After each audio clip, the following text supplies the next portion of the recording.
Hey, please take note of the hat. This proper uniform we got here. That's just for you, Greg. Getting there, folks. Getting there. Slowly but surely.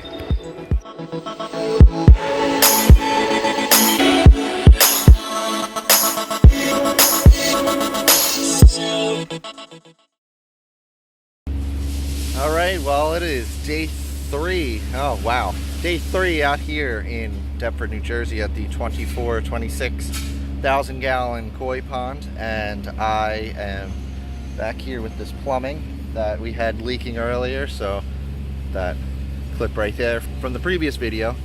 And so what I did was these two couplers were in here. This is a brand new piece of pipe. So both these couplers were right next to each other, so I cut them right in half so that we could drain, and then basically cut them out, so, you know, forget those. And spliced 2 new couplers and a big new piece of pipe. So now this 3-inch line is going to hold and not be leaking again. And we've got most of our gravel in. We also took you can get a better look at it. I know I explained it before. You can get a better look at these bottom drains. It's basically just an off-brand aqua block panel on top of the bulkhead, and then disguised a little bit so it doesn't look like there's just a pipe sticking out of the bottom. And then we've got our lilies going in. We'll fertilize those. We've got more in the tank over there, and then we'll plant those down in here. We're going to try to spruce up these plant pockets over here. My dad's working on that over there. Bring in some more plants and, you know, get this looking tip-top shape. We also have here on the left side the 2-inch pipe. It doesn't look super pretty, but I got an elbow and a 45 glued in, and an extra piece of pipe, and then a fernco in the middle so that we can actually flush both the bog and the line anytime that we do maintenance. And this fernco I'm gonna fold this liner up so that in case this fernco leaks, it'll leak into the pond. It's not the ideal setup. I would definitely want a union on this, but I think this will work all right. And then I'm about to start putting that one back together. That's the 3-inch line that comes into this right bog, so that line just comes up and over. So there's that pipe, and then that goes down into this fernco right here. That 3-inch line that I fixed over there with the 2 couplers, that line comes all the way over here and feeds this side. So it's a little disproportionate, but honestly both waterfalls look like they're flowing at about the same rate. One of them's a 5 horsepower pump, the other one's a 1 horsepower pump, but honestly they look pretty symmetrical. And, you know, maybe now that we've got the bottom drains unclogged, they'll be asymmetrical, but that's all right. We'll get it up and running and looking nice. The 5 horsepower pump is run only by the bottom drains, and then the 1 horsepower pump that's in the skimmer, that runs the other side of the falls. So it's a little bit of a weird setup, but it also looks like this skimmer, maybe when it was a pool or originally, there's a 3-inch bulkhead that looks like the pipe comes out at the bottom and just flows to a cap. So maybe originally both the bottom drains and the skimmer ran to that 5 horsepower pump, and then it just split when it got up here.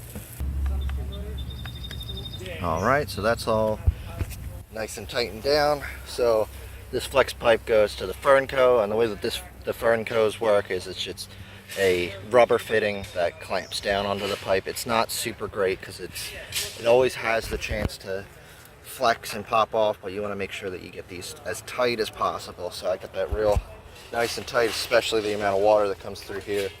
And then this pipe just comes up and goes down into the bog and up flows through there and feeds the whole water feature. So it's about 1 o'clock on day 3 out here. We've got all the gravel in. We've got some of it pushed up into shelves too, and we'll spread that out a little bit more before we get out of here for the week. But our plan is to drop the hose in, see how much we can get filled overnight, and then we have got can't talk. And then we have water trucks coming in on Friday. So today, for the rest of while we're here, we're gonna get all the plants that are over here, and we already started putting them into the bottom, setting them in, getting them all situated so that when we fill up with water, they'll be in the right spots. And then we also spruced up this plant pocket over here and the one on the far side over there. And then we're gonna, tomorrow when we come back, we'll bring some nice big pots and we'll pop those in, some nice marginals for the edges so they don't get too high. And then maybe some Landvista lilies or other additional plants for the pond. All the plumbing's all set in both the bog filters. This whole edge is all reconstructed and the liner's up nice and high so that it's not going to leak again. And then all the walls are mostly reset and liners mostly hidden. You can see that far edge, there's a little bit that we'll go in and pop some rocks up in there. See, now I don't even know if I mentioned it, but post-production Alex can talk about this, or edit this in or out. So all of this 10 tons of gravel that we added into the bottom of the pond is going to provide a super great amount of surface area so that all of the good beneficial bacteria can colonize all on all of that rock back there, so that instead of all the leaves falling to the bottom and just sitting there waiting for the bacteria to colonize and then slowly break it down, it'll already be there and it'll naturally break that down into smaller pieces and then break it down through the nitrogen cycle, so it turns into ammonia, then nitrite, then nitrates, and then the plants will feed off of the nitrites and nitrates, and then you have that natural ecosystem. So I definitely think that all of this gravel that we added is a super great idea. It's going to help keep this water crystal clear and just be a great, simple, quote unquote, simple addition, and should benefit this water feature that much more. And all of our fish are doing good. Unfortunately, the water's still green. Even though we've been doing water changes on it, the sun's hasn't been friendly on it. But we're draining out down to the level of those inlets for the pool, and then we'll pump all of this water that we've been flushing with and continuously adding with so that we can have our plants in here. We'll take all of this water and then do a quick water change in that and head out for the day. I don't know what else to say. I got my dad over here fertilizing lilies. Hey. That's coming along and we're making great time because we've had this figured for the whole week and doesn't look like it's going to take as much time as we thought, so that's definitely a plus. Getting it done. I love my job.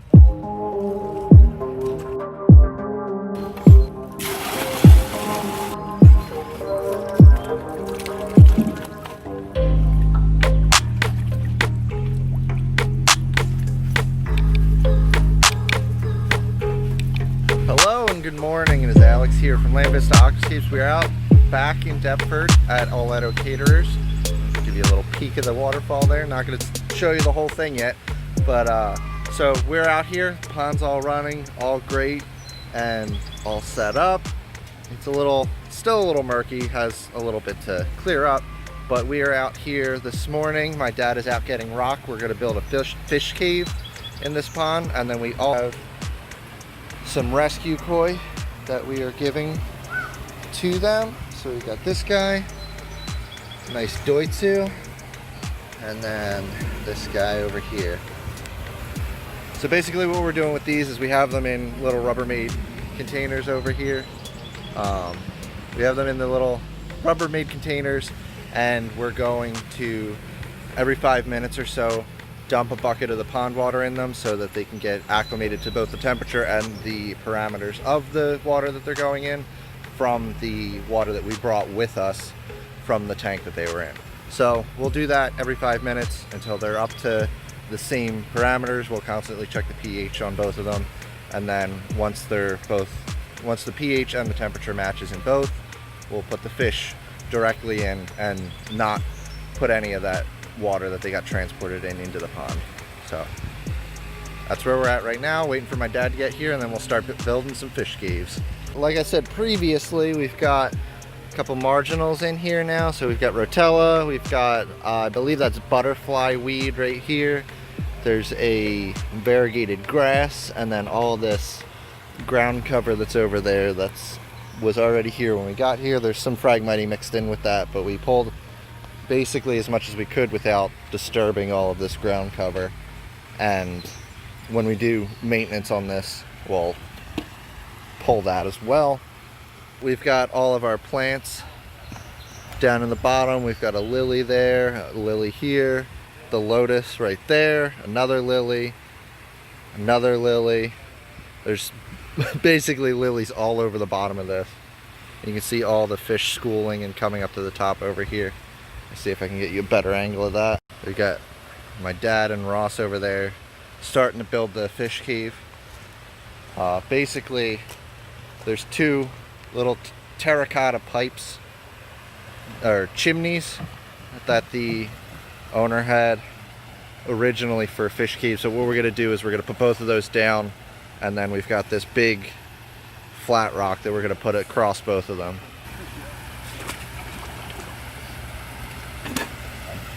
So you can barely see them at the bottom, and then this big flat rock's gonna go across.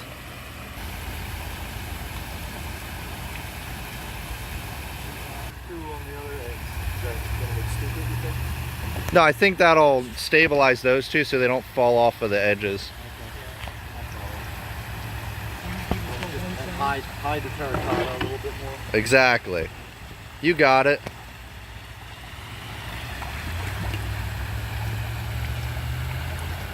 Perfect. Is that the Landvista? It's gonna be beautiful.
Final thoughts, sir? Final thoughts. I think everything came out great. I wish it was a little clearer, but we did have a bunch of rain. Yeah. I think it looks good. I'll let you know next week when you come do maintenance and you do a video then. See how clear it is. Yeah, so tune in about a week from when this video comes out. I'll go live again and then see how this all clears up. I'm sure it's gonna be great. So catch you next time. Do all the things, you know, like, comment, subscribe, leave a dislike if you don't like it, leave me feedback. You know the drill by now. I'll catch you guys in the next one.